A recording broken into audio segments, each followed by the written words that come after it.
Tuloy-tuloy ang rehabilitasyon ng Manila Bay. Target ngayon ang bahagi ng dagat sa Baseco Compound kung saan marami pa ring basura. May ulot on the spot si Bernadette Reyes. Bernadette? John Maris, maliban sa mga mangilan-ngilang basurang nakasiksik sa mga bato ay malinis na ang dalampasigan ng Manila Bay, pero hindi ito na nagtatapos ang paglilinis para maibalik ang dating anyo nito.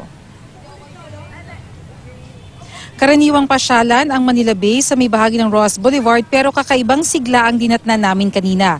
Daan-daang volunteers at kawani ng pamahalaan na nagtulong-tulong para mamulot ng mga basura. Halos wala nang mapulot sa dalampasigan dahil nakuha na ang mga basura mula na magsimula ang clean-up noong Nobyembre. Kung noon daw nakakapuno sila ng humigit kumulang 20 truck ng basura kada araw, ngayon halos hindi na mapuno ang isang truck.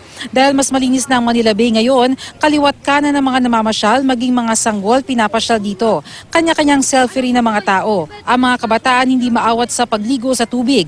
Kahit na may babala ang MMDA, na ang grupong Metro Parkway Cleaning Group na hindi paligtas paliguan ito dahil hindi pa nalilimas ang basura sa Manila Bay. Sinisi daw ng grupo ang tubig at nakita ang mga basura sa ilalim. Sa tansya nila, hanggang 300 meters pa mula sa dalampasigan ang mga basura. Sa bahagi naman ng Tondo sa tinaguriang Baseco Beach, mas marami pa ang naliligo. Mga sanggol, magbabarkada at pamilya ang mga nagtatampisaw dito. Pero mas marami pa rin ang mga basura sa paligid. Plastic, diapers, styrofoam, lahat na ata ng basura, tinatapon na lang sa buhangin.